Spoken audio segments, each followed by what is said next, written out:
swap me literally like 12, printer staples, and then just checking off the games I'm looking for. And that list wasn't even totally correct, and that's how I used to do it back in the day. Got old.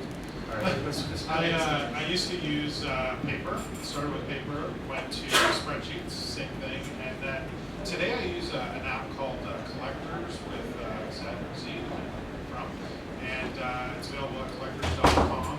And they do have an iPhone and Android app as well, a desktop app that's available for PC and Mac. And one of the things I like about that app, because I've been in the same boat as these guys, like I have bought so many things that are already had, so I always have to have a collection. With me, the mobile app, they do have a cloud version of the collection that you can upload, so I can access it from anywhere. I can share it with anybody without worrying about them getting access to any other stuff. And I find it works really, really well for me. Some people complain because they do want to always charge you for updates and stuff like that, but you don't have to update, and it does support every single platform. So you can actually one app, and you'll have for someone like me who collects for everything, it's a better app for me, a better choice because it covers anything, even future apps. There's no restriction on. You can add your own platform, so if it comes out, you can just add it. So that's the one that I use. But if you're specializing on just one list or something like that, then maybe one of these other apps would be a better choice.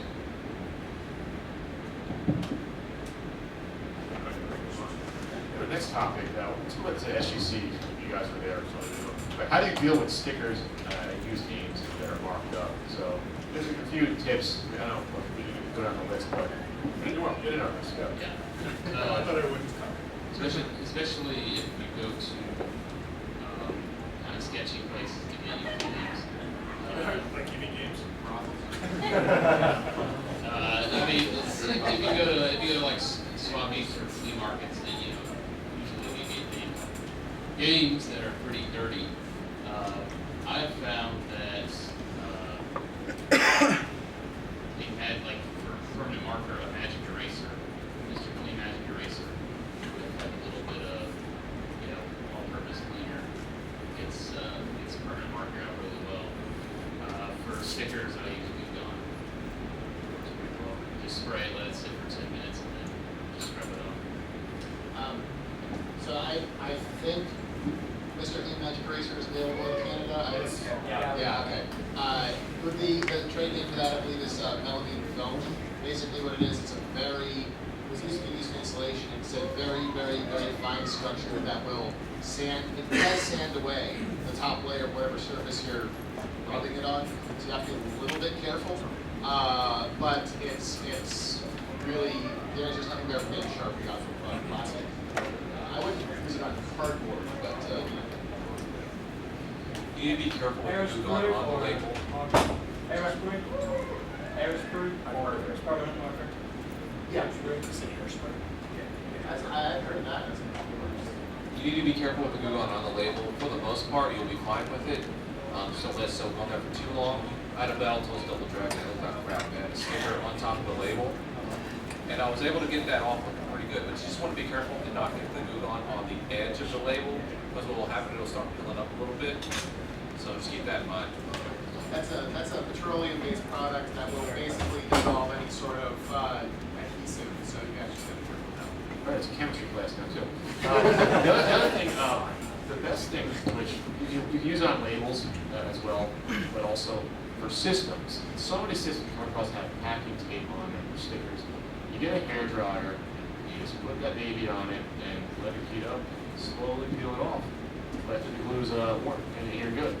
It'll usually want to be careful. You can still take away some of the box, but it'll come off. It just takes a while.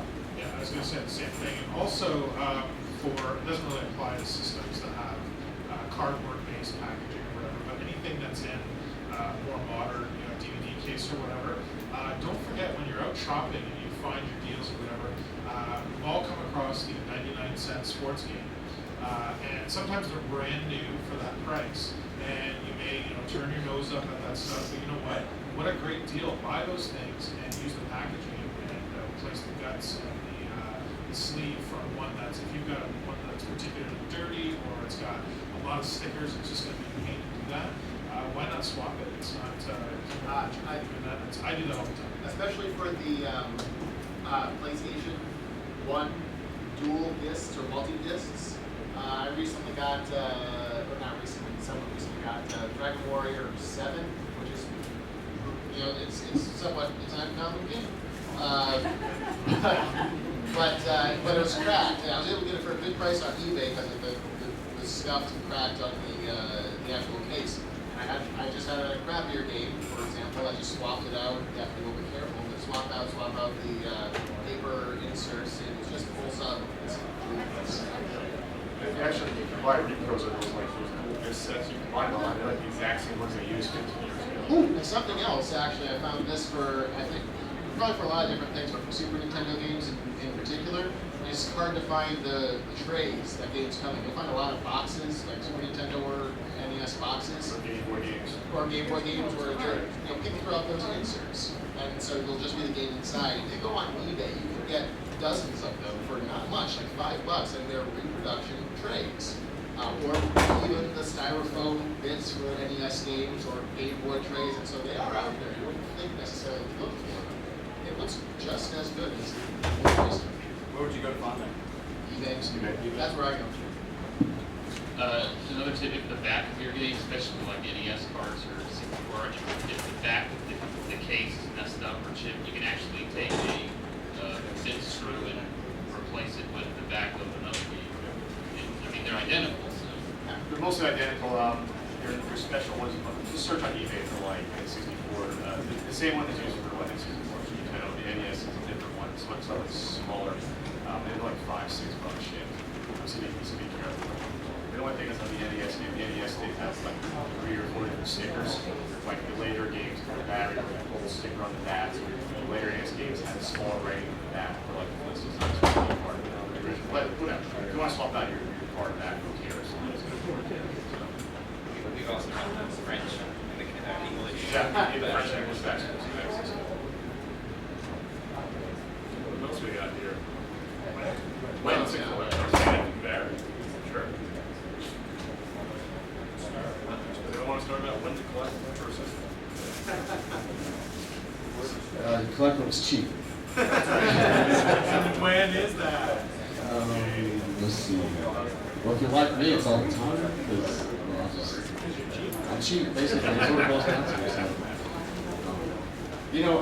So, towards the end of a system's life span, what would be the word there? Life cycle. Life cycle. Okay. Yeah, towards the end, like we games right now are extremely cheap. Trying to think what else. PSP games are getting pretty cheap right now, I think. So Yeah, it's really, DS. the best time is when the system's going out because like modern stores you can go to right now, like GameStop or Best Buy, they'll just mark them down because they just want to get rid of them. They don't want them in the store anymore. Also, pawn shops, like, Yeah. a lot of people start trading their stuff off, their current systems off. And pawn shops and stuff, because they want to get the next thing that's just coming out. Like the Wii U, or the 3DS, or the Vita or whatever. And so I've gone to tons of pawn shops and found like awesome Wii games and DS games, even PS3 games, during the last cycle of PS3, which is dirt cheap. So it's a perfect opportunity. But Hi everybody, my name is before. I'm Jessica, I'm record. So we're not over capacity, but we're having trouble with the HCC. There's fire marshal warnings. So we're gonna go argue with them. But I'm gonna ask everybody who's over there in that corner to just make sure you're clearing the door. And I don't think it's fair to kick anybody out, especially considering we're not really at capacity. But if you do leave, what we're gonna do is we have buttons, and if you want to leave now, you get a free button. A fair trade. So if you volunteer to leave, us or button? Us or button? pretty much. So yeah, nobody's gonna be kicked out. So make sure the doorways are clear. That's it. She's not saying anyone has to leave. Yeah. Just make sure you guys are. But I'm offering buttons. There's a few chairs over here. That's my egg. That's my egg. I thought it was complimentary eggs. What kind of button does she give me?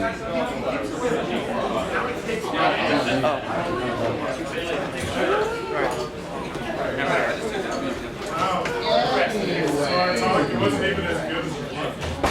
So, on So, that. yeah, well, so what I was going to jump in with was this, buying into the life cycle of a particular system is especially effective when a system fails spectacularly. I'm thinking of Sega Saturn, I'm thinking of Dreamcast, Virtual Boy. Virtual Boy, they were giving away the Yeah, system that because they paid me. unlike the PS2, which is definitely petered off, it's still petering off over the course of 5-6 years. Virtual Boy, for example, or Dreamcast is something that toy stores, electronic stores, they buy a bunch of, thinking, oh boy, it's the next hot thing, people are going to buy it. And when no one does, they're stuck with a ton of unused product, and they fire sale that. I remember Dreamcast when it was officially cut off. You could buy those. You could buy whole packs, new Dreamcast, new games, put a whole collection together for $50. So, Something else you can do is GameStop. Once they start or stop carrying, the last system games, they want to get rid of it. It's taking up shelf space, so they'll start clearancing all that stuff out. So PlayStation 2, I think it just stopped. So just stopped taking PS2 games, so they'll make games now. Another tip that sort of goes along with all of that is that a lot of times the most valuable games, and this is particularly true of, say, the original PlayStation, are the ones that come out right at the end of the system cycle. So you might not want to pay full price for some of those, but keep in mind that if you buy them when the system is on the way out, that those are the ones that likely will go up in value, and also will be really, really hard to find because as the system is going out, it's buying games, so the ones that are released right at the end are usually produced with much lower quantities, so those are going to be tougher to find. So just keep that in mind. If you're looking at something that has the last, for example, the last PlayStation 2 games, which are mostly sports titles, could actually be worth something. And actually having a sports title other than that basketball game on GameCube actually be worth something is kind of a shock. It actually has a mention FIFA 14 will be the final PlayStation 2 game for America, so you're right on about that. Which one? FIFA 14 will be the final PlayStation 2 game for America.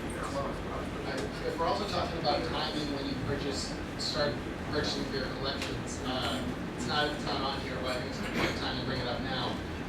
When you have a game system or game systems that people grew up with and they were popular, when those people reach mature age where they get jobs and expendable cash, expect those retro games to spike in value. I think Pat has mentioned this a few times, like 6-7 years ago, NES games went from, you can find them almost anywhere for pretty darn cheap, and all of a sudden, boom, they're kind of nuts. And you'll see, I've seen that in the past year or two with Super Nintendo and Genesis games, most Super Nintendo. Because kids who grew up with the 16-bit era, when they were 5-10 years old, now they have jobs, they're like, oh God, I want to buy your, I'm going to spend $300 on this Yeah, thing. so it's like 3 to 4, about 3 game generations back is when stuff starts getting like collectible. So it's like the cycle where things are new, and then they become old and crappy and no one wants them, and then become retro, and then it's sort of more valuable again. So right now, like the N64, PlayStation 1 era, that's like the next collectible area. That's like 3 game generations back. Yeah. I think Jay, you said someone was saying that they had the second rarest N64 game with them here, box. They're selling it for $60. What is it? I can't remember. Someone had it. I can't remember.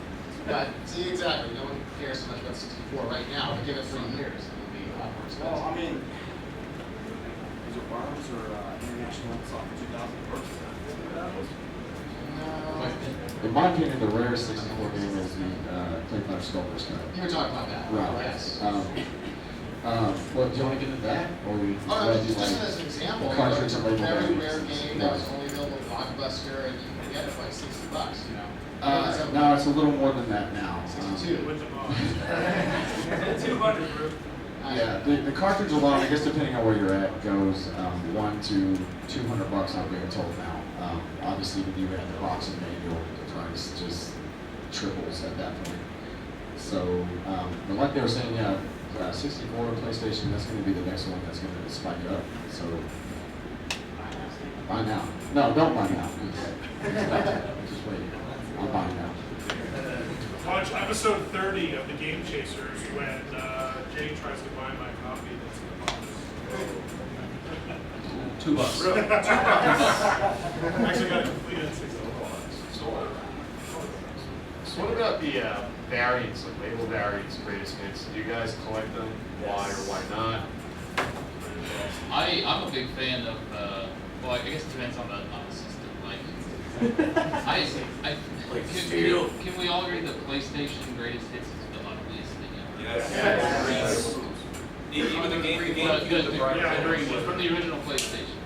Those I don't really like, but like the Wii Player's Choice, I don't mind those.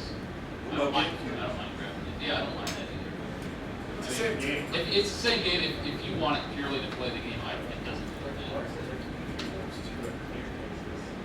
So this one's a Game of the Year edition. This one's the original edition. Yeah, and This that's one's the greatest greatest hits edition. I mean, for me personally, I'm greatest hits, player's choice, whatever snob. I do not want those versions. I always buy the first releases. And the only time I ever collect any of those types of versions, like in this case, is either I'm completely in love with the franchise and I want every single variant, and it's Uncharted. I think it looks cool, hence the Blades of Steel. And also, the only other time is if there's something, you have to be careful because some Player's Choice editions have slight variances. So for example, on PlayStation 2, the Crash Bandicoot Wrath of Cortex, the first release had terrible long load times. There's some kid somewhere still waiting for the next level to load. He's got the original release and he's still waiting. But they fixed that in the greatest hits version. So sometimes it's good to get the Player's Choice, but for me, I have no interest in it. I could be wrong on the days, but the early first editions of that game, I think it was released on Windows CD. And I'm imagining, I might be wrong because I might have not seen it, but I think the later editions came on a DVD disc. No, it's still a CD. No, but still Windows. PlayStation was CD. Right. PlayStation 2, it was PlayStation 2. The release, it just had, it wasn't the media it was on, there was a software problem that was fixed. When it comes to like player's choice, I won't not buy it, but with certain games like Final Fantasy VII, if I run across like a green label first, I'll pick it up obviously, but I'll always be on the lookout for the black label. Yeah. Right, and if you're into like variants, just with that game specifically, there's a misprint on one of them, which is worth way more than the black label or the green label. As far as like 5-screw, 3-screw, and seals, the circle and the oval seal quality on the NES games, I don't obsess like that because if I do, then I'll just go crazy. So the problem is that there are so many different kinds of variants. Like you were saying, NES games can be 3-screw or 5-screw. You can have different companies making the same game. I didn't even realize, because I have digital press lists, that Super Empire Strikes Back was made by 2 different companies, depending on what you got it. So, Wait, what? one was JVC and the other was THQ. Other game the same. Yeah, same game, just different publisher. I don't know why, but and I wasn't looking to get both, but I happened to get both, and was like, okay. So, you know. Something I will get to, like the Blades of Steel one, if you want to hold that up. A lot of people don't even know this, but the original Blades of Steel was what, silver, so I guess silver label. Well, in '92, Nintendo basically released what was essentially greatest hits. It was Blades of Steel, Zelda 1, Zelda 2, Metroid, which is a completely different label altogether. There's 2, and no, what did Punch Out? Shut up, Scott. Punch Out came out the class. Shut up, Scott. Punch Out wasn't class, it was your release. But the re-release on Blades of Steel, it's a red label. Yeah, and it's funny because that's the only one Konami put out. Was that? They just said, oh, It was the only one in the series. Yeah. And if you look at the actual cartridge, you can obviously tell it's noticeable. One the label was completely red, the other one is silver. But don't mistake like more rare for more expensive. They're both. It's a $2 game if you see it in anywhere. Honestly, it's Blades of Steel. There was 9 million copies of that. I think the takeaway from this is that everyone out here is OCD, but not bad OCD. When it comes to label variants, I just don't care. I really don't. It doesn't affect me. It has to be a major sort of change, like the Metroid re-release is totally different label. If it's a minor thing, I don't care. Like, I don't care like THQ versus KDC. It's the only difference. Yeah, It's the same label though. Yeah, It's like, who it's cares? the same kind of difference as a collector's edition, you know. Yeah, I don't know. Yeah, I don't have that one over here. So, question to that this topic? Yeah, I just wanted to talk about the grace. It's like, there is one game that would be a good example of like you probably want for the graces version. That'd be Silent Hill 2. What was it, Sonic what? Silent Hill 2. Sonic Hill 2? Because the graces version of that, the PlayStation 2 version, comes with additional subchapter you unlock. Yeah, that's why I was saying, some of them do have extras. There's a few like that for all platforms, and in those cases, I have those as well, but there's not a lot that are like that, but there are definitely a few. The Metal Gear release, right? That's easy. Yes. Yes. Yeah, Ocarina of Time had Red Blood in the beginning, and then they, the first edition, then they changed it to Creed. Yeah. Oh, also like Islamic type chanting that they took out. Oh, that's right. Yeah. I think one of the Tekken games has, one of the fighting games has extra content as well.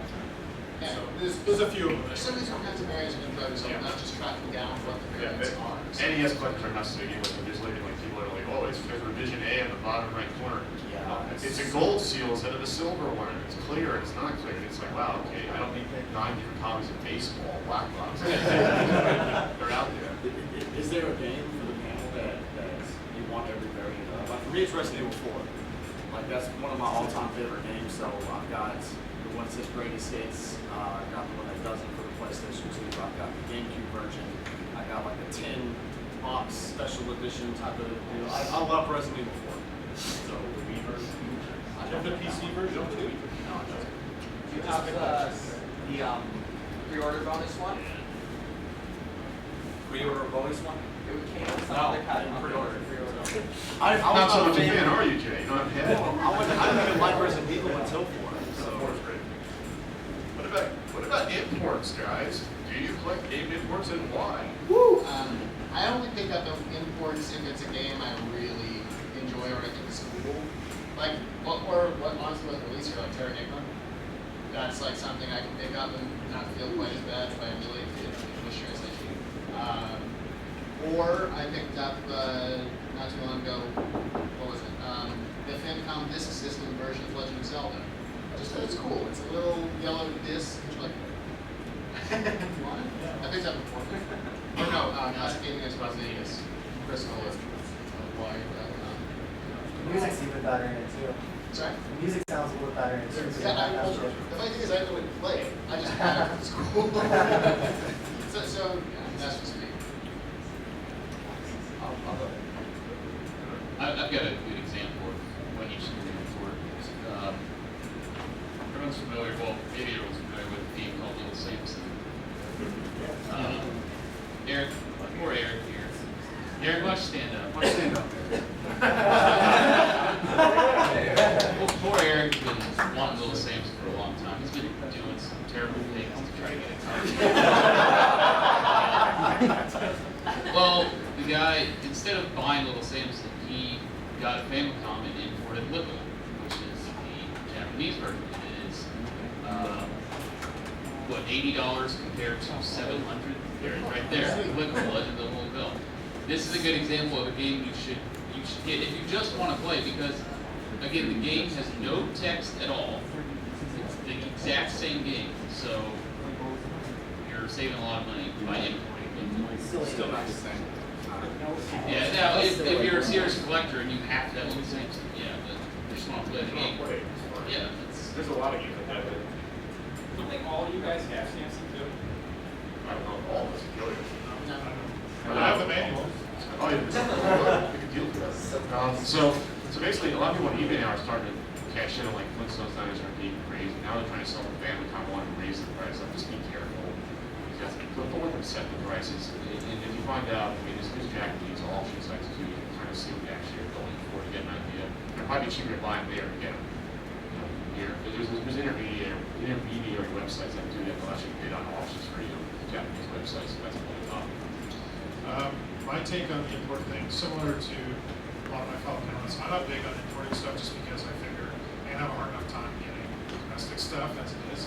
However, every once in a while someone will present me a great deal when I can't pass up on.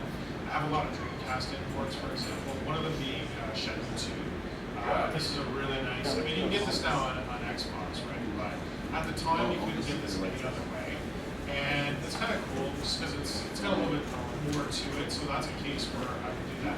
The other time that me personally I'll do it is if it's a franchise that I really, really like. So for example, Legend of Zelda, I do have, Ocarina of Time I've got on the PAL version, I have Japanese version, and also sometimes it's interesting, if you look at, for example, Ratchet and Clank, which are favorite game series of mine on PlayStation 2, Japanese artwork is completely different from Ratchet. It looks very different, and so it's kind of neat to do that. So in that particular case, I've also brought some imports. So for me, that's how I do it. I stay away from it generally because the other thing is it can be really, really expensive for my place. I'm not too big on imports either, but there are a few games out there I've always been fascinated with. You're able to be one of them. Thank you for that. You're welcome. And so, but I ended up only just getting the required copies. But I'm not too big on importing. Well, it's definitely harder when you pick up a text-heavy game. Well, exactly. I don't You really speak know Japanese. yeah. So. But interestingly enough, because our communities are so big in Japan, games that are yes popular over here, but a little bit more expensive, like to get a box of Final Fantasy 3 or Chrono Trigger, it's going to sink back a little bit. They sell those things like candy in Japan. You can get those boxed for like shipped from Japan for $20. You know, it's kind of interesting. That's one of those games that you really love Final Fantasy 6. You know, hey, why not spend another $20 and get a box version with the Japanese? That's so cool. You know, it's something fun production. I'm more of a, well, first of all, Dallas Fort Worth, you don't run across a lot of imports at all. 3 hours south of us in Austin, they're everywhere, but imports are more expensive. I'm more like import Dreamcast fighting games. If I like the series, like Tekken, I'm a huge Tekken nut. I ran across 1, 2, and 3 imports not too long ago. Actually, I think it was what was the original game. I overpaid for them, but it's Tekken, so I was happy to do it. For the most part, I only collect import games that I want to play or are interesting to me, like because of Takashi's Castle, worst game ever. You know, this comedian Takashi, he designed this game where it's frustratingly hard on purpose. And if you watch that, what is it, the CS Game Travel show? He did an episode on it. Anyway, stuff like that. Or I'm a big Fire Pro Wrestling fan. It was probably the greatest wrestling game series ever. And they just ended it on the PS2 last month. But for the most part, for the first like 15 years, 12 years of existence at least, you could only get Japanese ones. So like the reason I bought a Sega Saturn in the late 90s was just to get Fire Pro Wrestling 6-Man Scramble to get it. But one problem with that is there's so many menus, and it had a first really good creator wrestler ever that I had to like download and print out like 50 pages of translations. But it was worth it. So that's my favorite. What about demos? Why are they collectible? Are they interesting? I don't know why. Some people don't like demos or care. Some people like them. I got an example, maybe I'll talk about it. So for me, I found sort of demos as being an interesting collectible. They're really not around much anymore because, of course, most demos of games are downloadable on modern systems. But I'll give an example of why demos can be interesting and just, I don't know, a little bit more fun and fun to collect. So here's what I feel is a very underrated game, Sphinx and the Cursed Mummy. Anybody play this game?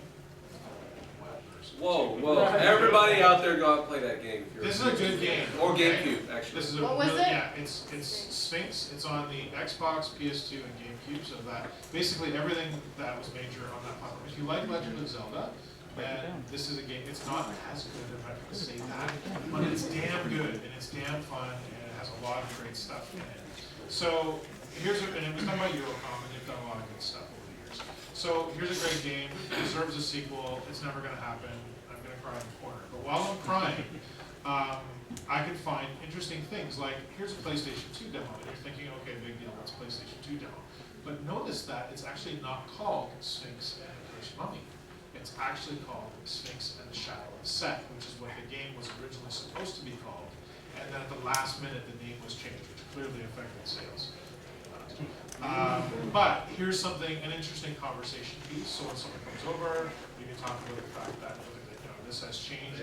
Educate your friends. You can be considered to be just a cool person by collecting demos. But I find it's kind of fun to collect demos as something else to go with a franchise. does. So, and there's lots of those out there. So if you've collected everything that's available for a certain game, check to see if there's a demo available, and it might be really, really hard to find. That's another interesting thing about demos, is that a lot of times they are far more rare than the game itself, even though, as we've said already, rare doesn't necessarily mean expensive or valuable, but it is still interesting, and you feel a really good sense of accomplishment. Must have interesting team parties when you break out the people. That's right. Good question in the back of us. Yeah, there's actually like do you guys have any of the like those PlayStation Magazine demos that have like 15 games on them? Oh, those are the best. There's actually one that I own that I had a game. I just played the demo for the name escapes me right now, but it's like a Japanese game where you go and bomb things. I can't remember the name of it, but I've always like I want to find this game. Apparently, it didn't. It's not I personally, I look for stuff like that, like the PlayStation Underground demo disc and stuff. That's it.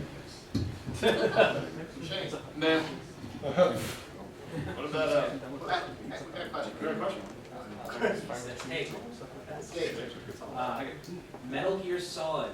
There was a demo that was released on the PlayStation Magazine. That demo was released in Japanese. They didn't actually have the English translation done. The original game doesn't have any English subtitles, but the Japanese, the demo actually did. So if you actually get the demo, you can read and listen to the Japanese original translation, or the audio, that you cannot get on the North American discs. That demo was only ever released once. I was gonna say, is that the demo with Zone of the Enders, or is different one. Yeah, Metal Gear 1. Oh, one. Sorry, Metal Gear Solid, the first one for PlayStation. Yeah. It's a hard one to come by, but if you can find it, that's cool. I think Shane's trying to increase the market value. Artificial It's got like 50 question. copies. Well, I have this Legend of Zelda Collector's Edition game. We had 2 of them, and I looked on eBay. This is just disc and manual. It was going for like $60. So I decided to trade it into my store, and I got 6 NES games for it. All right. $5 each. There you go. That's an example of how you can get stuff when you have duplicates, basically.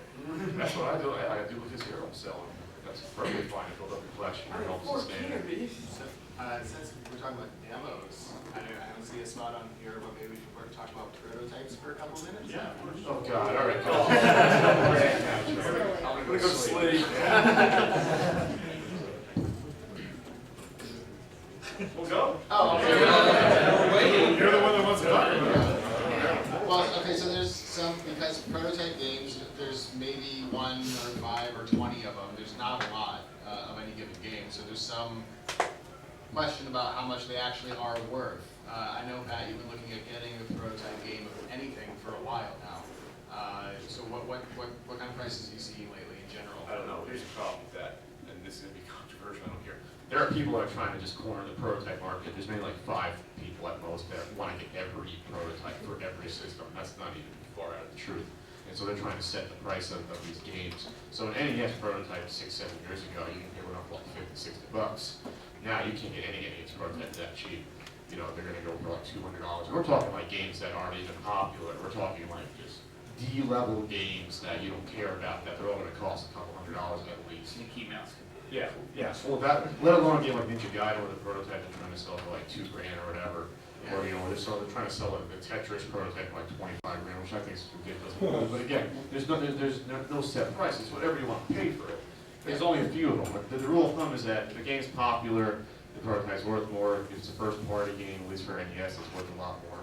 If it was never released, it's worth a hell of a lot more, because then what people do is they'll buy it, dump it, and then make money off the reproduction cards, which is highly illegal. But I'm not saying it's just bad, because how else are you going to get a game like the one that Joey owns, which is, you know, still. Mother 1 for the translated Mother 1 for NES, Earthbound. Yes. So yeah, I think there's only 4 of those that exist. But and I was talking to yeah, and well, is that something? Yeah, we're talking about that later about homebrew reproduction. How do you want to talk about reproduction with the homebrew, or? Sure. Okay, I'll hold off on that because I do have some thoughts on reproduction carts.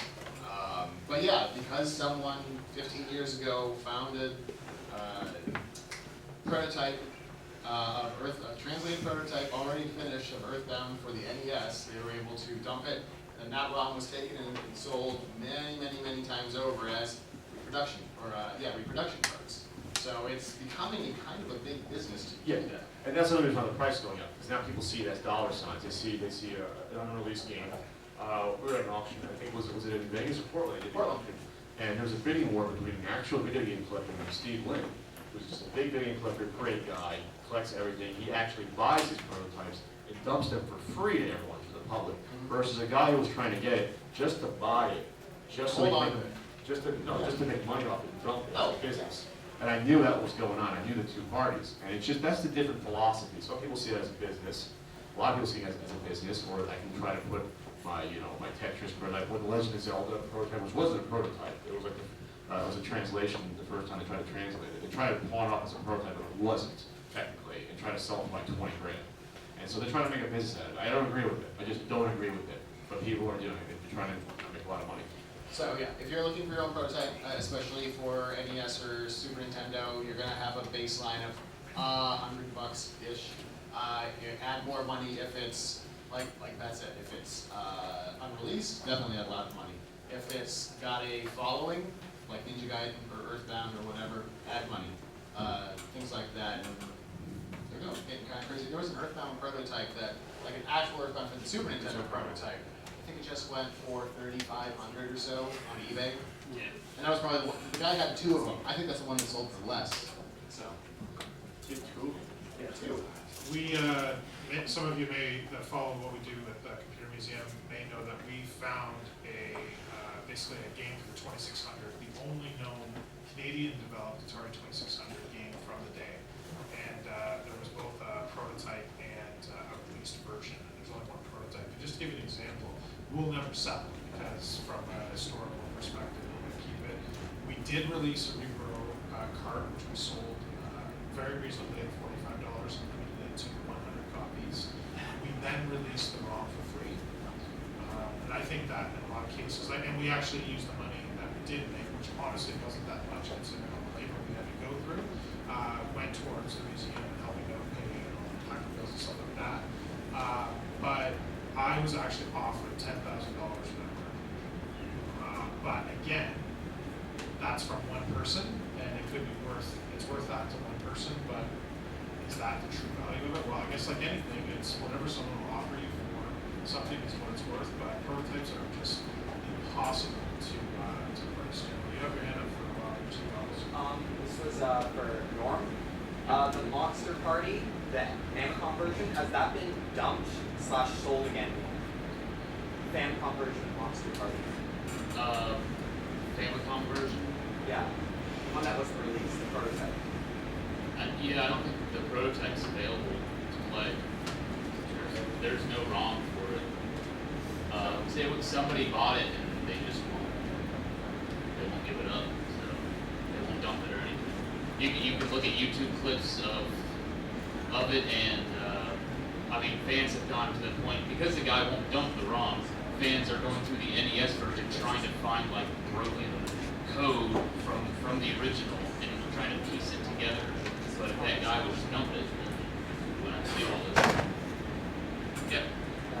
Sort of, again, on the trail of games mentioned and so on, I was very late learning about what I really enjoyed following the story of Bio Force 8. It was this game that, again, it was supposed to be released, didn't get released, details were very scarce, there were a few screenshots, that was it. There was a whole hoax where someone went to some online forum, said he had the game, and all this commotion happened, and then the next thing he does is post a picture of the game smashed to pieces.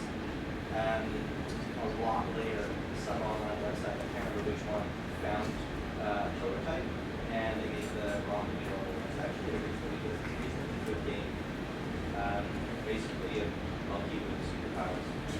Yeah, I've been asked before about repros and how you price them. To me, they're worthless. I mean, not to play. To play, want to play a game, that's fine, it's fine. Just to collect, they're worthless to me because they're pirate. that's just something I want to play. If I come across someone who gives me, oh, this is cool, but I don't seek out repros unless it's something, again, I want to play like Mr. Gimmick, prototype US version, or WC. What's that? NWC.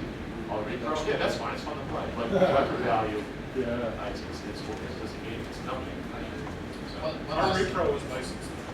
Not all repros are just but most are.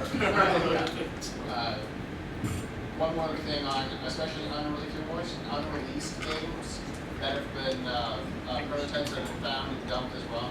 Check out, I think it's Lost Levels. If you at least Google that, you'll find it. It's like lostlevels.com or something like that. Sorry? No, I'm talking about Lost Levels is what I'm saying. It's run by Frank Cifaldi, who used to work write for Kama Sutra. He's like a prototype fiend, and he writes up these really interesting articles on all sorts of lost games. So check that out. He actually has the real Legend of Zelda prototype. Yeah. The Famicom disc, Which was the first system that came out on. He actually has that prototype. That's the real true Legend of Zelda prototype, not the card they're trying to pawn off as a prototype.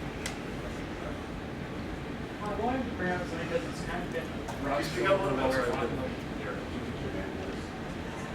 when you guys were talking about prototypes and stuff, and you kind of slid over it a little bit.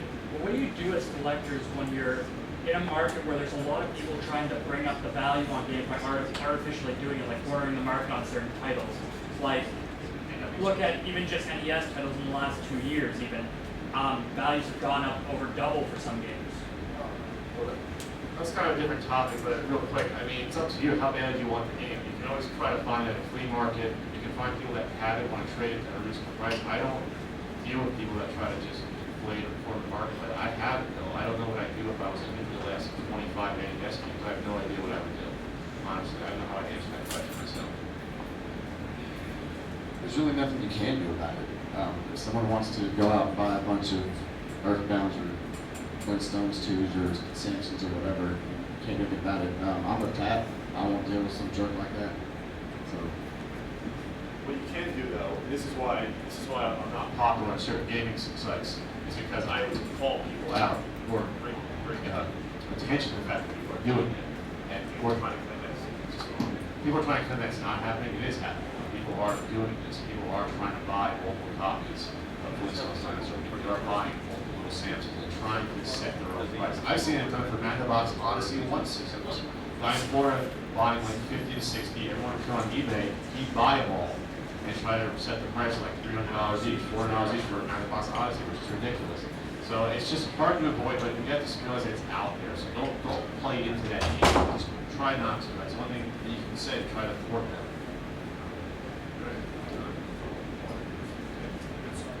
What about autographs from game developers, designers? What do you guys do? I guarantee if we sign anything, it decreases the value. Oh, yeah. Actually, at the end of this panel, we have 3 games, 3 crappy games. Not really crappy. Super Mario 3 is not crappy, but we're going to give you guys a chance to win 3 games that all of us are going to sign, just to show you that sometimes even a crappy game, like Dancing with the Stars, can suddenly have value because you'll have some of us had signed it. So, I think your signatures may have fixed this game. yeah, I don't know about that. I wanted to talk about this topic just because there's a couple of different aspects I wanted to mention about autographs. I think autographs, I mean, it's very common, obviously, in other types of media to look for autographs. And I think in the video game world, it hasn't been as popular of a thing to do. But I've also found that there's a couple of different aspects to getting an autograph because so many people work on the game, whether it's developed or maybe it's the subject of the game or whatever. So I'll give you some examples that I have as a collector that might get you thinking about people you might approach. So the first one I'm going to show you is Wave Race 64, which as Canadians, I'm sure anybody here in the video games watches Electric Playground or reviews of the run. There's Victor Lucas and Scott Jones and Tony Tellico. So I'm good friends with those guys, and so I got Victor and Scott actually to sign my Wave Race 64, partly because Victor was known for giving the game such a high score, and I just thought rather than getting an autograph or a photograph or something like that. I thought it'd be kind of cool to put on there. So he wrote something kind of cool in there, and Scott, of course, made a joke, as he always does on TV all the time. So if you want to find out what that is, you'll have to look at it. Sometimes autographs are interesting because they become conversation pieces. So Combat, everybody knows Combat on the Atari 2600. Okay, does anybody know who Joe DeCur is? No, of course you don't, because he was the guy who co-programmed and designed this game. Now, where would we be without Combat today in video games? It would be a sad state of things, I'll tell you that right now. So Combat was one of the best video games ever made for its time period. However, everybody doesn't really know who this guy is, so it's a conversation piece. His autograph is not worth anything because nobody knows who he is. However, I personally feel that he's made a great contribution. He was also one of the first employees at Amiga Corporation before Commodore came along, and he was responsible for doing a lot of stuff on the Amiga. So, very, very cool guy, and I'm proud to have this autograph even though nobody knows who he is. And anybody that comes to visit me finds out exactly who he is. And then, almost finally, this is Oddworld, of course, anyone fans of Oddworld. So, this particular one is autographed by Laura Lanning. Pretty much all my Oddworld stuff is. So in this case, you know, he's the creative person behind this, and so that's why I want his autograph on these things. And then finally, another type of autograph is, because I'm from Brantford, home of Wayne Gretzky, I have a Gretzky cartridge that's signed, but I didn't get it signed by Wayne, I actually got it signed by Walter. Now Walter actually puts a W, so you know, an informed person might think that Wayne signed this, but honestly, I wanted Walter to sign it. Walter, to me, is actually more of a hero than Wayne is. He's an amazing man who's done a lot of things for a lot of people. But also, there's some cool provenance that goes with this cartridge. This cartridge was originally owned by the Gretzky family and was given to another family that they used to cottage beside in the summers. They actually gave them an N64 and the cartridge and everything else, and then I got Walter to sign it. I also had, and this is another tip about autographs, I had an extensive conversation with Walter about signing things, and there's probably not too many people in the world that have signed more crap than Walter and Wayne Gretzky. And I mean, this guy, people drive up to his house in Brantford, literally, and have him sign stuff all the time. Pretty much any time of the day, you can drive by and somebody's getting an autograph. But one of the things that he said to me was, I brought him a blue Sharpie, and he was like, "You brought me blue." And I said, "Yes." And he goes, "You're a very smart man." And I was like, "Okay, thank you." It was kind of an accident, I think, but anyways, it just happened to have blue. But one of the comments that he made was that he doesn't like signing anything with black Sharpie because it fades. The blue Sharpies will not fade. So that's a little tip for you in terms of getting an autograph. If you go somewhere and you bring the Sharpie and ask somebody to sign something, make it a blue one. It'll be better for you. So these are some of the things that I have that are autographed. I have more stuff, but I just thought these were different types of autographs. And as a collector, these are some of my most prized possessions in my collection. The only thing I have signed is Howard Phillips, NES Game Master. He signed my Dr. Hunter Jarline cards in Las Vegas last year at Classic Gaming Expo. So they're in my shelf, and they're really cool. Pat Stockton. I have a box copy of A Boy With Love on NES, which I really like that game. I was going to go to Classic Gaming Expo in Vegas and have David Crane sign it. I left the game at home. Did I drop the ball on that one? Yeah, you did. It's on your t-shirt. I was caught slipping by myself. Well, yeah, so also what we use as resources, maybe other websites. Okay, so one of the things that we've got as a topic is what resources we use as collectors. A couple examples. Billy's got this book on a television collector's guide. There are books. There are actually quite a few books now out there about collecting, so you might want to pick them up. And of course, I plugged for my own book, Collecting for Dragon's Lair Space Ace, just released last week. Now available on Amazon.com as of this morning. And this is very focused on one particular or two particular franchises. The other book is, of course, just on the television system.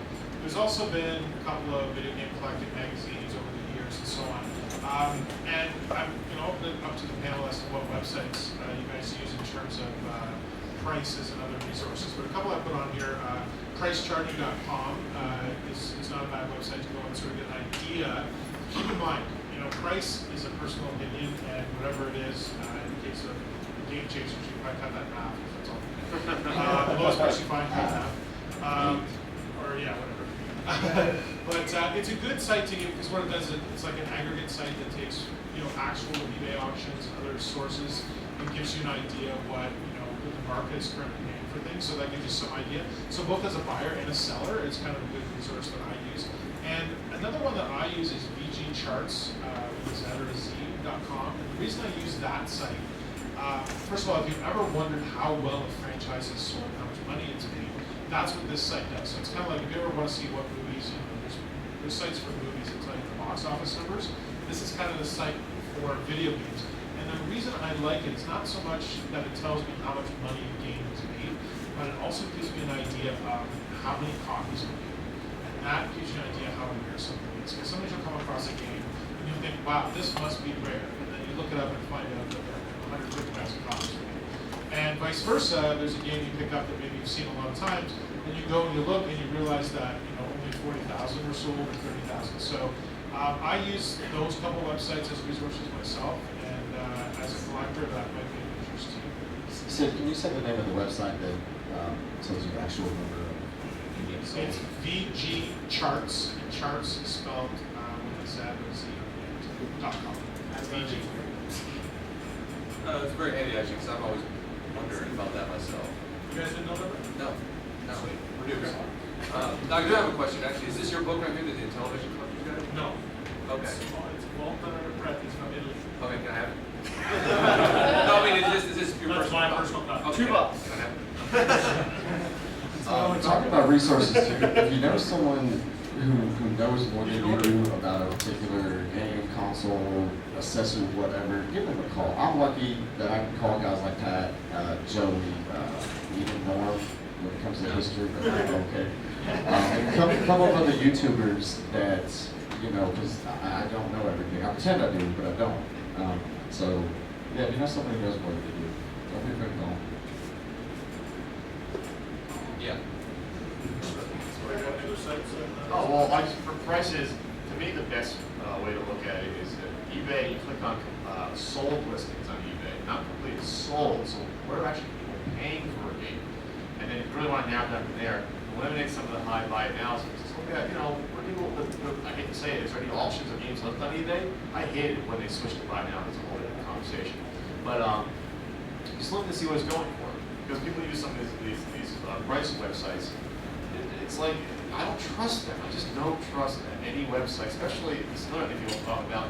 One of the major websites that has price charting, they also sell games. So how ethical is it that a huge website selling video games is setting the prices themselves for the games they are selling?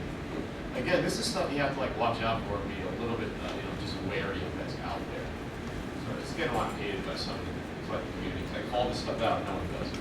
So I'll be a martyr. You can also go to retrowaretv.com. Forums, ask around. I was gonna say that's unrelated.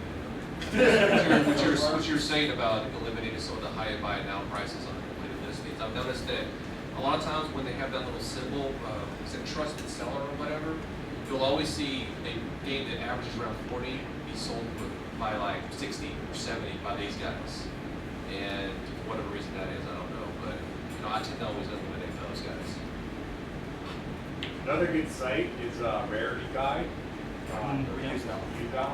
Yeah, watch out for I've found a lot of inaccuracies in that, especially with the Game Boy Rarity. Okay. I mean, because they got Metroid 2 on Game Boy listed as one of the rarest games. I mean, obviously not. So I'm iffy about that side, you know, trusting it. What would you recommend for a site for like value wise? All over, like I said, completed sold eBay listings. Trust your gut. Basically, there's lots of different websites anyway. So there's a video game price guide app. That's a good. It's a guide. It doesn't mean set in stone. It's a guide. Yeah, nothing's official. Nothing set in stone ever. One thing for sure about prices. Nothing's for sure. That's the last phrase. Okay. Real quick, how do you display your collection? Shelves. Like sells like some $30 like 5-shelf bookcases, so those are cheap. Also, if you can get a DVD shelf, I got like a 6-foot by 4 something or other that all my NES games are on, which is almost up. Yeah, it's hard. I live in an apartment, and so my game room is essentially the spare bedroom. It's really small, so I got to improvise. But I found that like DVD shelves and CD shelves are the best for storing NES games. They're the perfect size. With actual bookshelves, you're gonna, if you put your NES games in the back, you're gonna have all this space in front. Which, yeah, it's a double-edged sword. Yeah, it's a lot of wasted space, but no, I put toys in there in front, stuff like that. Rural bookshelves like IKEA are good for like consoles because there's like a depth to them, but not for games. I get asked a lot, what do I use for my games? Those two like big black shelves. I use something called Oscar Atlantic shelves. Atlantic is a multimedia company. And they're not cheap, but they're good because you can customize the level of the shelf so you can fit any type of game, DVD size game, NES, and that's what I use for mine.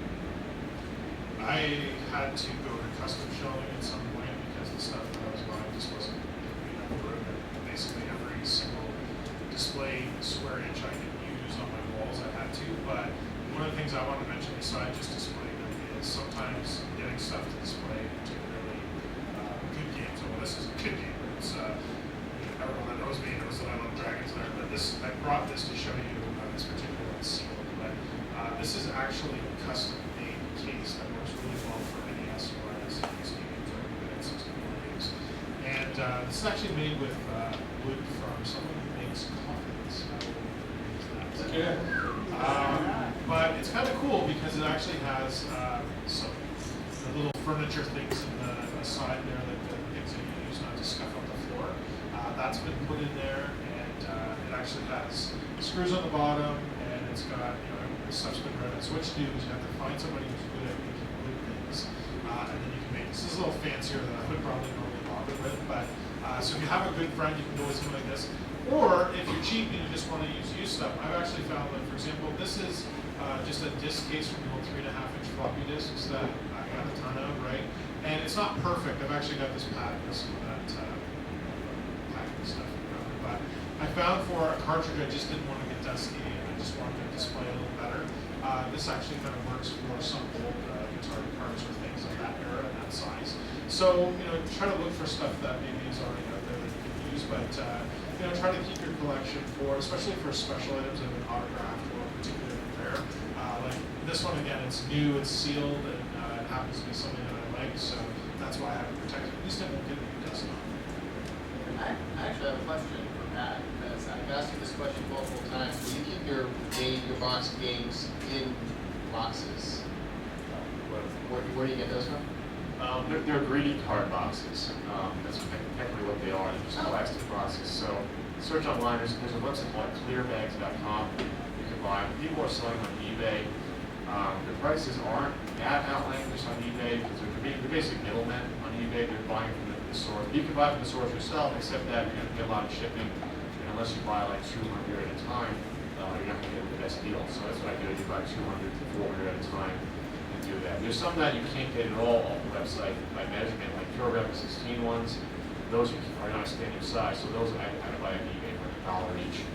Otherwise, like Game Boy ones, NES and Super Nintendo 64 ones, you can buy from these websites directly if you know the measurements. It's not that bad. I try to keep my game room aesthetically pleasing to the eye. I like to do little set pieces. I'm very, very cheap and frugal, so like I make my own. I make my game room my own. Like I like to paint pixel pictures. I'll make game room art, which is really cheap to do. I just try to make my game room look nice. And yeah, I just use the cheap shelves from Walmart. They work. Keep the games organized. So. Yeah, I use the DVD CD shelves from IKEA basically. But mainly because there's like multiple holes so you can move the to fit whatever kind of game you want to build. Even Super Nintendo boxes we cut out a little bit, but it's fine. We want to start out with our next topic: point of purchase collectibles, standees, signs, things like that. Demo units. Here's an example of one here for 3DS. So I got lots of these, but For me, I go, so it's a little different than an actual real box. It says display only. I personally, because I buy so much from local retailers, I buy from the small game shops. I don't go to, Walmart, places like that to buy most of my games. I go to the smaller shops. And one of the good things about that is you develop relationships with them. If you're a good customer, they'll often give you that stuff for free. I just got a Tomb Raider standee, for example, just recently given to me. I have some great ones from the past, like Final Fantasy 11 one with lights up. And I've been offered a lot of cash for that today. So if you do develop a good relationship going to a small store, often do that stuff. A lot of times you need to go in and out to get your garbage. And it's pretty cool stuff. Yeah, I want to tell about that. I'll be the first to tell you I hate GameStop. I worked there for 4 years. Terrible. But GameStop gets a lot of promo stuff. A lot of promo stuff. They have to put it up like once every 3 or 4 weeks, every Sunday. Put up new promo stuff, and they just throw it out. So I got a lot of stuff working there. But if you develop a good relationship with the employees there, like I said, they just throw it away. So you can grab that stuff. You can grab extra pre-order bonuses. They just throw those away too. So dumpster diving. Yeah, try to get it before it hits the dumpster. Yeah, we have dumpster dived. But honestly, I don't know why we did. Why did we do it? Because we were bored one night? Yeah, we had nothing to do, so another YouTube friend of ours, OKG420, he does this series where he dumpster dives like GameStops and stuff like that. We found some pretty good stuff, so we were like, hey, let's go hunt through GameStop's dumpsters. It's kind of white trash. We didn't find anything, and whatever we did find, I was like, no, that's cool, just the novelty of it. I think we ended up just throwing it away. So, really, it was kind of pointless. A lot of this stuff is really big and expensive, so unless you find a local here, you charge an arm and a leg. Like I have like a couple of Nintendo signs. Brokered a deal for Joey's Nintendo sign as well. And shipping might cost you on eBay like almost as much as a sign. You know, like a big heavy sign like this would cost like $100 at least to ship. Well, so just be aware of that. So local is good to look for if you can. Craigslist, resources like that. What is it, Kijiji up here? Kijiji. Yeah. But like with prototypes, especially those old bigger signs that are a bit rare, it's going to be hard to try to price them correctly because there aren't a lot of them. So it's, just try to take it for a ride, I guess. Again, like Matt said, locals is best. That sign, I think, costs almost as much to ship it securely as it did to actually get it. They want to be deals. That segues into another topic, not just about games, but other merchandise, for example. Toys, there's tons of merchandise like promo items, there's toys, there's posters, there's comic books associated with games, there's tons of stuff out there. I don't, there's like much of it, I like the old stuff though. I like the McDonald's toys, Mario toys, and stuff like that. I'm always finding those, well not always, but I'm finding those at flea markets and antique stores sometimes. Those in particular are still surprisingly cheap. Yeah, they are. No, yeah, exactly. I got like 50 cents a piece, but they're really cool. Other than that, not really. It's not so much toys, but I like collecting like odd and like game cases, storage cases. Like the Nintendo released one for almost every console. I found like a plastic. I guess the games would sit in it, and you take one out and it's spring loaded, so it would move the rest of the games forward. And that's like $3. I like stuff like that. I like signs like that Super Nintendo. Oh, I got a Super Nintendo sign, and it's really cool. And I want to light up neon, Nintendo of America sign. I just love those signs. I like signs. And then if for particularly rabid fan bases, you can find anything connected to them selling for a lot of money. Earthbound comes to mind. You have the Scratch and Sniff Maka Pizza air fresheners that go for hundreds of dollars. You have the Earthbound rulers, which were like media promotional materials that go for themselves $1,000. It's like, why would you do that? Who would be crazy enough to spend that much money on an air freshener? I don't have What about the poster? Yeah, the posters. I mean, you have people buying things I bought like the NES prototype for for about the same price now, just for like a ruler, or I see, oh god, don't talk to me about it, well, that's talking about games, but like a sealed Earthbound go $1,500 now, but, yeah. Where to find those? Nintendo Age? Is that a good place? For what, for toys or? Yeah, for like, well, like promotional materials related to games and stuff like that. eBay, they go up on eBay game sometimes. forums, digital press forums, it's wherever you can go. That's really all our topics. We go shoot. We got home too. Are we We gonna talked talk about about that. that? I was just gonna say there's, I guess that's coming up. Oh. The, this is an example of a recent homebrew release, the CDE Adventures with Classic Gaming Expo, kind of interesting. I don't know what you guys think about those. This in particular, I know we talk more so about reproductions, but homebrews are a little different. They're actual original games that are developed usually for older systems. So in this particular one, this is a brand new game, but for the Atari 2600. So you don't get too many systems older than the 2600 these days. So it's kind of interesting. And these are interesting to me in that they do have a limited release. So typically, you might find that maybe there's 50 to, 200, usually never more than a couple hundred. Some recent ones you may have heard about, there's a Halo version for the 2600. You can get the ROM for free, but having the real one with the label and stuff. And some of these are pretty damn good. Like this particular one, the manual sucks. Like the manual's cut, you can tell it's cut by hand. But if you look at this label, like this is all obviously done from a harvested 2600 cartridge, so it's probably asteroids or something. But the quality of that label, like look at the printing and everything, is actually quite nice. Because I've seen some homebrews that are really, and this particular one's pretty good. So, and sometimes they come with extras and stuff like that. So, so what we're going to do now, I think, is open up the floor to you guys for questions, and also, and I can pick which you guys want to do what, but we've got 3 games to give away. We'll give away the Super Mario Brothers 3 at the end, but we're going to sign all 3 games, and then we'll decide as we go for a really, really good question. We'll decide who will get about. So I'll let the game chasers, they can decide on one prize.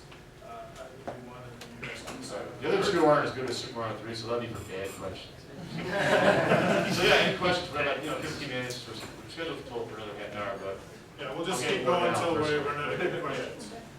How many hours would it take? 30 minutes of questions? Do you see, with the recent adoption and everything of digital, you basically buy all our games digital, and you see collecting as almost a culture or a thing dying, or becoming even more competitive going forward? I don't think it's going to die out. At least there's always going to be a generation of physical media right now.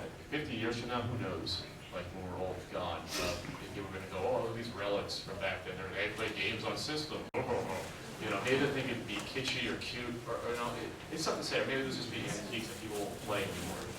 That's a really tough question. Things like DVDs, I don't think 10 years from now you're going to be able to buy a DVD in the store anymore. It's going to be gone. So, but there's always people that, there's something about just having something that's there, it's yours.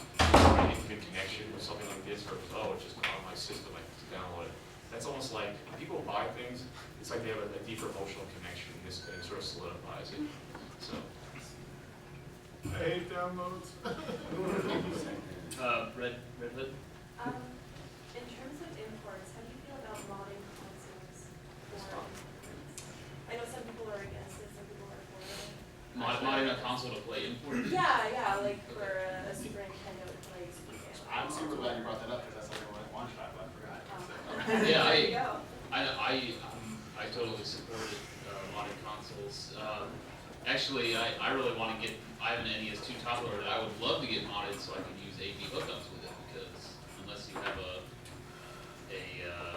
refurbished one, it's not going to have AV hookups. So. Yeah, for Japanese in particular, I think it's because they use the same, AC power tank that we do. It's a lot easier to mod your console to play that. So for whoever's not aware, modding a Super Nintendo to play Super Famicom games is super easy because it's just a physical. There's like 2 physical tabs, and when you open the slot and look in there, that's the only thing that prevents you from just taking a Super Famicom game and sticking it in. So you get some pliers and just pull it out. Boom. Very easy. Yeah, it's great. Some of the old CD-based games in particular have no they have no copy protection. One, they have no region protection. Like so. So the TurboGrafx 16 CD, there's no protection. I was gonna say CDI, but yeah, that's good. What? No, seriously. I bought European CDI games and they popped in perfectly fine. I don't know how hard it is. Well, I don't know how to mod necessarily, and then he has to play Famicom games, can you? Adapters. You need an adapter. Dreamcast, no copy protection. Yeah, so now to play European games on American consoles, there are a few ways I've heard of behind the adapters. Top loader plays Oh, okay, there you go. But that's weird because like it's different frequency cycles and stuff like that. So. Paladins be a different speed. Yeah, it would be different. But I'm totally for it. Yeah, for me, I would say just, I think it's fine to do it. I would just, as more of a purist, as a collector, I would always keep one original, and then I would mod a second one. That would be how I would do it. Like, I have, for example, I've got an actual modded PS2, I have modded PS1s, but I also have ones that have not been touched. And, for me, that's important, but that's me.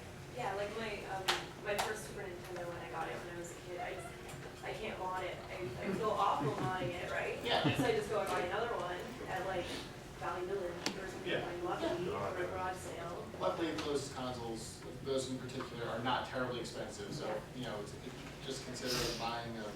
Yeah, don't mod your Turbo Duo, for example. Just think you're gonna pick up another one. For example, for that, in the Japanese versions of a lot of these systems, like the Neo Geos or the TurboGrafx, buy the Japanese version if you're gonna mod it because it makes sense anyway. They're a lot cheaper.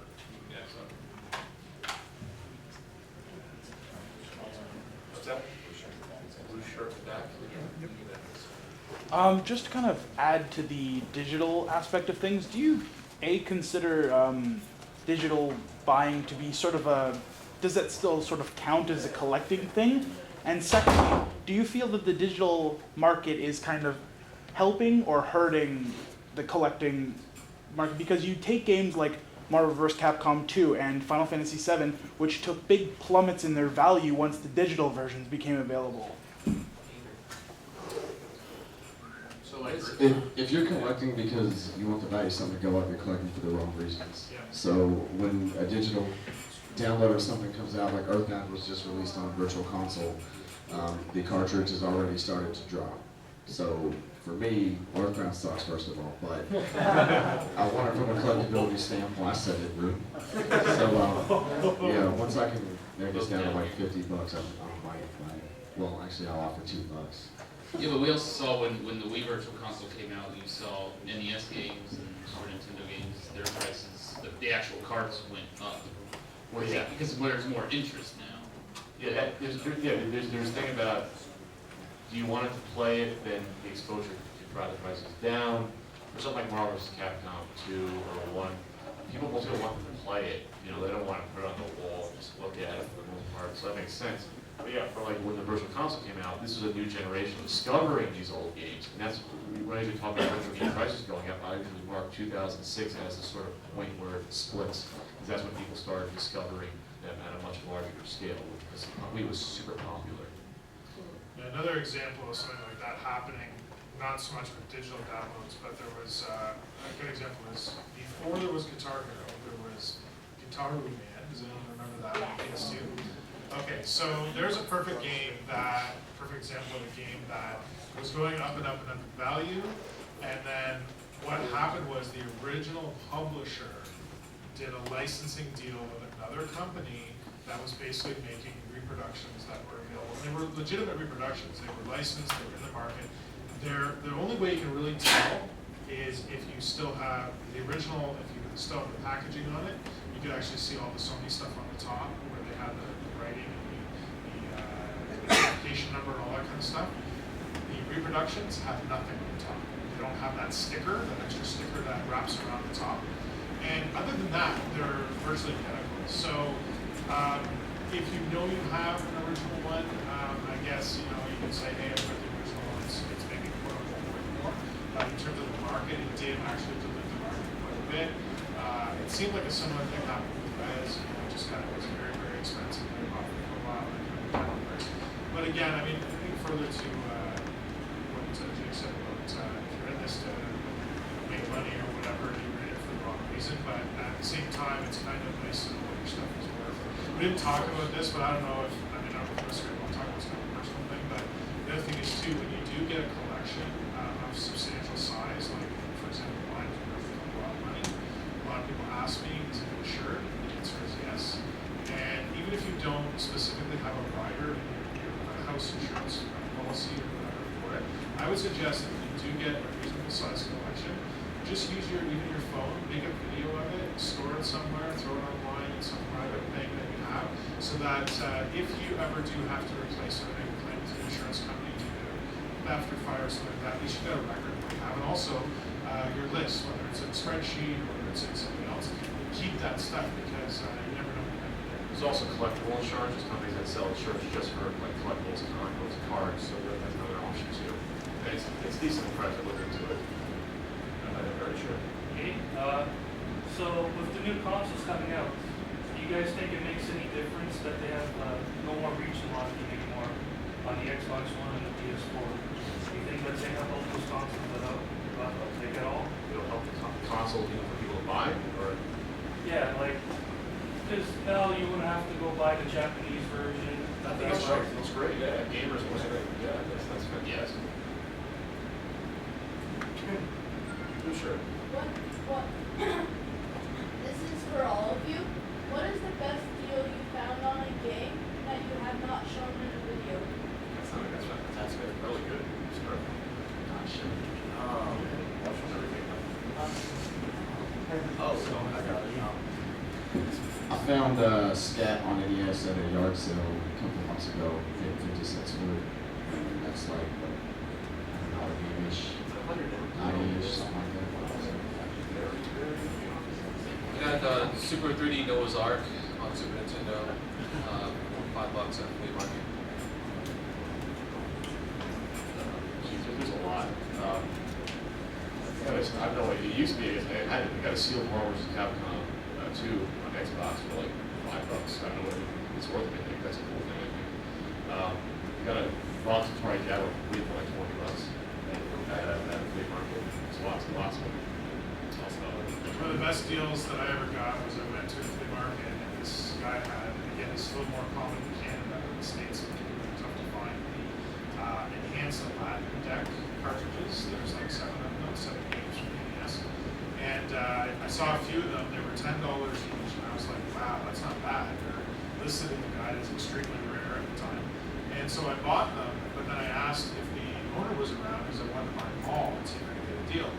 And they told me, no, he's not here, he has to come back. So I came back the next week and I said to the guy, look, how much will you do me a deal for if I buy everything you have? And he's like humming and hawing, and he's like, oh man, I don't know, I gotta get like $3 a piece. I've never seen a better poker face in your life. I'm like, really, 3 A's? I said, yeah, all right, fine, that's fine. So I go to the bank machine, get my money. So he starts grabbing all this stuff. He's got more in the back, right? He ends up, now I've got 100 pieces, okay, of this stuff. $3 a piece, so I got $300. And then he's looking, he goes, oh, I have some of these too. So he actually has the deck enhancers themselves. First I saw just the games. He had the deck enhancer with Dizzy in it. And I'm like, how much for that? And he goes, oh, the same, $3. You've never seen a better poker face in your life. You bought 100 of these? I bought about 130 pieces. $2. For $3 a piece. They're a piece still. It was whatever. But they this is even before eBay was actually quite popular. And I turned around and I sold them back in, I don't know, but for anybody that's been around for a while, we used to sell stuff on the old forums, right? Just going out on the stuff, the newsgroups, sorry, not the forums, the newsgroups, the really, really old ones like Rec, Atari, blah, blah, blah. I sold complete sets for $125 a piece US and plus shipping. And I just made it. I actually really did really well. And I wasn't rude about it. I could have got probably a lot more, but I wanted to be reasonable. But that was probably the best deal I ever got. And I'll probably never get a good deal. I'd say my top deals were I got her down for $2 at thrift store.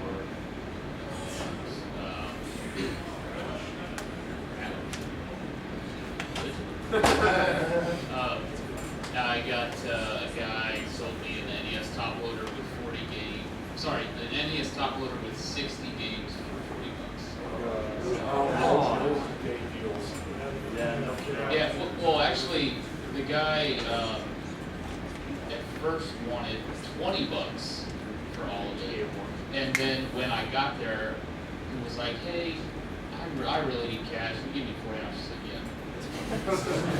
Okay, if I had to. I don't think these are technically on video, so I'm going to go ahead and say that I poured the Retro Gaming Expo last year. I'm very excited about this still. I got volumes 2 through 30 of Nintendo Power. And it averaged out to a little bit less than $2 a piece. Stupid jerk. And something else that might have been in the Rangers video or not at MagFest this year. Pat poo-poos this, but I think he's jealous. I got a sealed box of sealed F-Zeros. You got 2 of them. Yes, and it was like $20. They're Maybe worthless. They're 25. like building blocks. We don't care. The only thing, so it's a sealed, factory sealed box of like 5 or 6 F-Zeros inside. Million seller F-Zeros. So the only thing I'm upset about is that I didn't catch the guy a little bit earlier to get his sealed box of sealed boxes of sealed F-Zeros. Player's choice. Check your face, they're still sealed. All right, I'm at the left side. Okay, sure. How do you feel about fanboys over the years, from like the Sega Genesis and Nintendo days all the way up to now, the PlayStation and Microsoft? What would you feel about it? Yeah, how do you feel about how, they can get? How do we feel about the fanboys for different systems? I think he's calling you a thing. It's honestly no different than a fanboy of a sports team. I'm a diehard Cubs fan. I will die a Cubs fan, so exactly, there you go. Your deal is Nintendo, Nintendo. It's okay. It's personal preference. So, unless you're a Yankees fan, then you're a douche. Question? Sure. So do you guys, maybe more as a community, like or YouTube or just internet, do you feel pressure to not highlight certain games because it may drive up the value, or have you noticed that happening?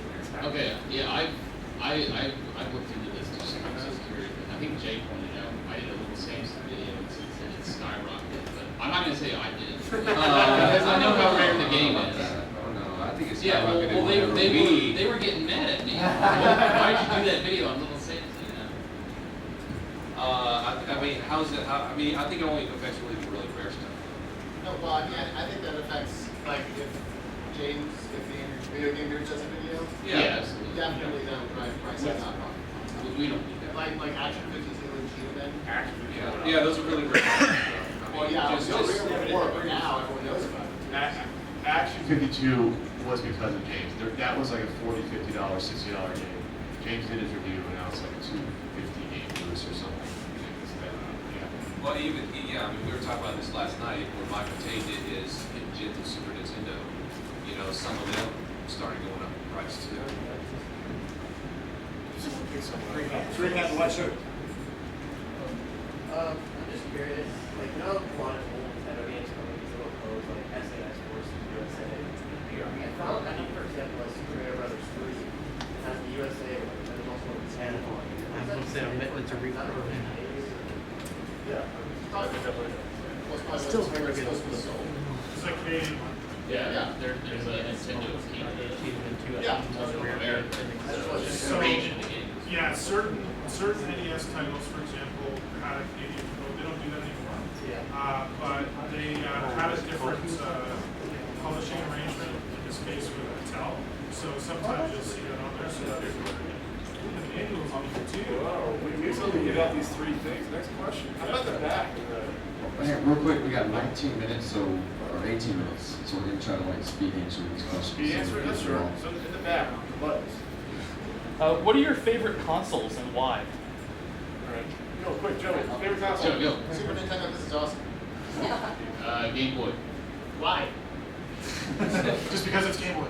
PlayStation 2, because it's got most of my favorite franchises on it. NES is childhood memories. Super Nintendo, because, well, it's awesome. Apple Pippin, an Apple fanboy. Right here. You were just talking about the action figure. What is your opinion on the recent Kickstarter of the Cheetah Man 2? Like, do you What's think my it was a scam? Or Well, we have some people involved. Well, yeah, I mean, I'll just say this, people got their cards, so I don't see how you say it's a Well, scam. some people thought that it was a scam because Well, they're idiots. Yeah. People paid for what they knew they were gonna get. It's another home. You're basically pre-ordering a game. So we kind of, wait, I'll answer this though, because we kind of touched on this in reproduction cards, and, but, you have a lot of people selling reproduction cards who don't have the rights to do so. I was just about That is not only legal gray area, that's outright bad if the game companies came and wanted to knock on your door. For the particular one with Cheetah Man 2, the guy, Greg Pavich, right? he actually bought the rights to Cheetah Man. Yes. And fix the code and sell cards. So he's completely legally in the right to do that, and he did it, and it's like buying anything else. He promised. All he promised to do was fix the glitch where you can play the last 2 levels on the game, and that's exactly what he did. He wanted to keep the game in its purest form as possible, but wanted people to be able to finish the game. Basically, the dude was bored and wanted something to do, so that's what I did. And like Joe just said, he has the rights to Cheetah Man, so he can do whatever the hell he wants with it, honestly. And people did get their merchandise that they paid for, so how's it stand? We know. Just people wanting to cause trouble for the sake of it. How about the back of the screen? Get the back of the pack here. Go. What are your thoughts on when collecting consoles with different colors, with like different color? Different colors? Like the 64 same consoles? console. Like the Game Gear. Yeah, I like that. It's cool. It's a very collecting game. The blue Game Gear. It's fun. The different N64s I like collecting. I think it's really cool. Yeah, I have one of green. Right. How do you feel about games that require access to servers to function, and then when the servers go down, it doesn't? I love it. Oh, so when the servers are down, the game no longer works. Exactly. How's that affect collection? I think that might be going its way out, honestly. I mean, eventually, because EA is taking, it's kind of reversing its stance. There's some talk about them changing SimCity so you can play it offline now. They're changing Sims 4. Apparently that was going to be just like SimCity, where you have to go online every once in a while check in the server. Now we're not supposed to not do that, which is good. The whole Xbox 180 debacle, where they're now not having to do that. I think that people are through Twitter and such, making their will known, and companies are finally paying attention. So hopefully that's just going to be another chapter in the other history. Yes, Shane, you have something to say. So Spore on EA, did you guys ever play that game? Spore had 3 CD key limitations. I mean, you only saw it 3 times and it stopped working altogether. Do you know how bad the piracy was on that game? The CD keys did nothing. That got Will Wright, the creator of SimCity, to leave the company. It's so bad. So think about that. Those games are trash when they do something like that. They should never do it anymore. Right, who hasn't asked a question yet? Like, let's start with the glasses. Guy with glasses. That guy with the glasses. That guy with the glasses. Favorite game in your collection? Why? Earthbound Prototype, because it's awesome.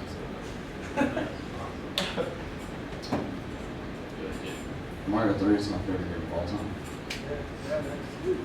Favorite game in my collection from a collecting standpoint would be Flintstones, but from a favorite game of all time would be Link to the Past and what? Go ahead, keep talking. I don't know what I said. Say it, Link to the Past. Little Sims. I'm Ocarina of Time fan. Whatever games are in my MBD2 demo unit are my favorite. Yeah, I just trying to help you guys really quick on this, but personally, what is like, in terms of collecting, what was one of the more interesting pickups you found? Like, basically something you didn't even know existed, or a variation that you never knew had happened, or something that really caught your eye, and nothing has been able to match it since. That's it. You didn't answer with the start. I'm Mr. City. this Imagination Machine by APF. So basically, my cousin's neighbor had it like 10 years ago, and APF MP1000 was a system that no one had. Now it's used, so that no one had. And he gave it to me with all the software, and this is a 4-out system. I just sold it. I didn't care about it. I'll never find that again. Imagination Machine. It's so super rare. So that's probably one of my biggest thing that I really know. I had a collector in Germany ask for his personal video game museum. That's how nuts it was. I picked up a prototype on the NES that I didn't know was a prototype at the time, like years and years and years ago.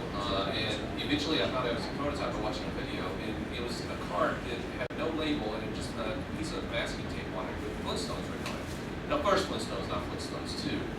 And when I found out it was a prototype, I was like, wow, that's pretty cool. I opened it up, and sure enough, the board was like twice as big, and all that good stuff. But at the time, I didn't know what it was. So it was really cool. I found it like a video store. You watched a video? I watched, yeah. It says in the video which video I watched. I watched a movie.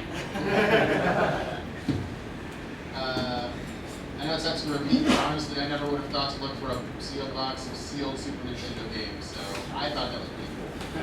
I have some weird fascination with things that have just been like put away in a time capsule for 2 decades, you know. Because no one cares about them. No one will care about you. Next question? I really don't have. It's really hard to pick something like that from all of my collection, but what I can say, and it's a bit of a tip as well, is that I did come across a boxed copy, well, I thought it was a boxed copy of Indiana Jones from the Nintendo 64. And for those that don't know, much like the Sculptor's Cut, it was a Blockbuster exclusive, rental only. Found it in a Blockbuster, brought the box up to the counter, said, you know, can I buy this? And the lady said, yep. And she went, because they were, at that point they were selling them. She went, she couldn't find the cartridge. So I was devastated. However, I then said, well, can I just take the box then? Like, if you don't have, she goes, yeah, I'm just going to throw it out. So I took the box, and I'm not kidding you, a week later, I found one in another video store, the loose game, and I put it together. So if you come across a box for a game, try to negotiate to get it, because you just never know. All right. How about the second row? What is your wife's or girlfriend's thing about your hobby?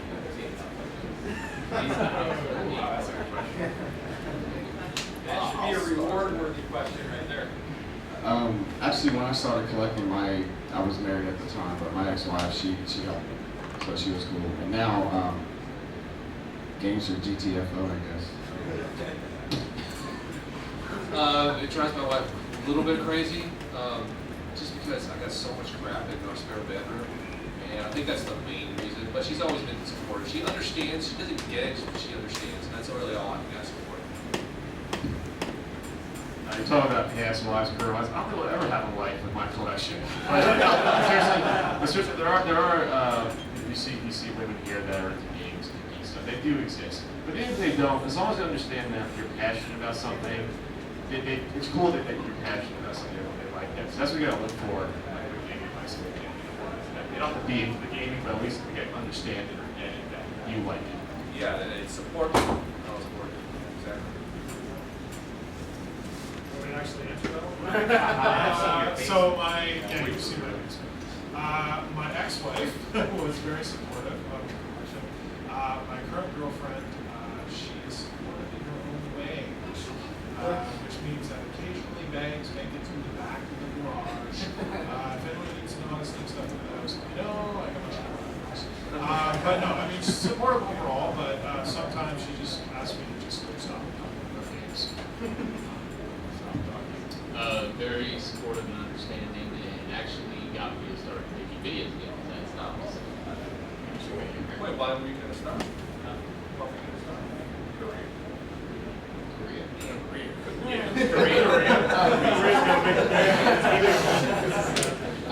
My recent ex-wife was not so supportive, but my current girlfriend's much more supportive. But she doesn't have to live with me, so we'll see. Stay tuned. Ryan, Arizona. So I see a lot of aftermarket units like a Retroware or something like that. I was wondering why companies like Nintendo, Sega, or NEC don't make anniversary console, again, like an actual physical console of original Nintendo, TurboGrafx 16, or Sega Master System? Probably because the cost is ridiculous to go with the manufacturing them, and they figure there's always other consoles out there already. They've already made their Software they're making sales. tons of them. Yeah, They're saving their money on I'm not gonna make enough software. money on it, and the reason why these companies are making them is the patents have expired on most of it, and that's why they're getting away with it. Like you say, they're final software, they don't even make consoles again, it's too much of a risk.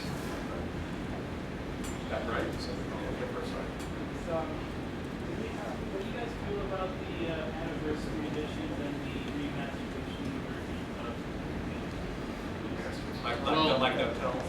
like Kirby and that would be trying for next year? I think they're awesome. If they're done well, now the recent Zone of the Enders one is awful, and they finally patched it. It wasn't even in true HD, it was all blurry and crap. It was terrible. But like the and the Nintendo Super Mario 20, that was garbage. God, It was terrible. It was like they put a ROM on a disc and said, here you go. Mario All-Stars, yeah. So little effort. Now, and people would buy it. the recent Dragon Quest 25th Anniversary Collection, which unfortunately was not released in the States, that's one of the few things I've actually had imported, was awesome. It had the original games, it had Super Nintendo remakes, it had like extra tchotchkes inside and art. So the thing is, shut up. They can run the gamut. You can have really great anniversary collections or really poor ones. So you know, overall, I'm okay. All right, we just got a couple minutes left, so we're gonna have to start doing other prizes. We got 2 more things to do. And plus, I got an announcement. At 8 o'clock tonight, my friend Brental Floss, he's in the series called My Life as a Video Game, they're premiering it, correct? We're having a Q&A. They changed the room number to room 207 at 8 o'clock, so check it out. That's right. No, sir. Have you guys ever come across something that's just odd and you're just like, what? This exists? Rude. Next question.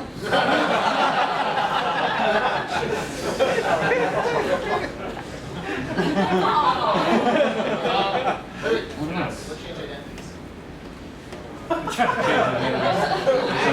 This is a room from Chomsky? So they're worth a 75 women once, right? Impressions of each other. I use all the, there's a lot of Japanese names I look at. How about the vibrator accessory for Reds? That's the weirdest one for me. But it's different culture. I love the song. He's actually got it hooked up to him right now. That's me as a game industry. I wish I still had a copy for that game. It's called. Richard, go. Yeah. Question for Billy. You said in an episode you'd rather have a complete Nintendo Power Collection over an NES collection. Why is that? Do you like enjoy the anticipation? No, I changed my mind on that. It was a stupid statement. Why did I say that again? I don't remember saying that. You were jealous. Stupid jealous. I think I was jealous. I was still jealous of my dad. That won't come out in the DVD. I want to hear the Doggo's Doppelganger's question.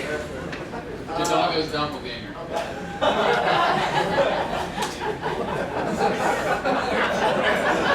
It's a compliment, trust us. This is like probably from the lower echelon of moviness, but is there like a limit to how much money you guys could possibly spend on collecting? Like you could afford to build a glass city on Mars by casting into Mars?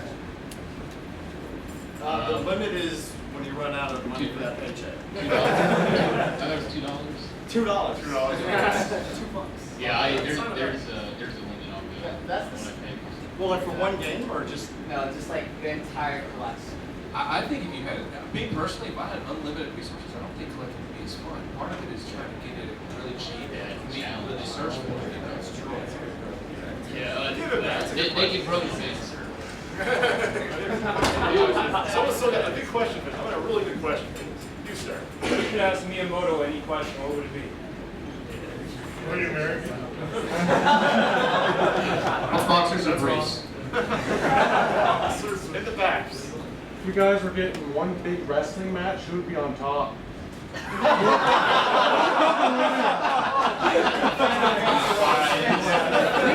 So many jokes. Okay. To the American boys here, have any of you guys heard of the Wii Mini? It's Yes. only available in Canada. Yes. I heard it's not very good though. Yes, No, but that means it'll be a collector item. No, that's true. That probably will be quite the very. But I think we're getting one in America, aren't we? I heard Maybe. in Europe already. It is in Europe now. Yeah. Yeah. Just for the cost of middleman, you're gonna get this. That's an awesome Check cost. up now? Yes. I think we're out of time. I'm on We're out of time, guys.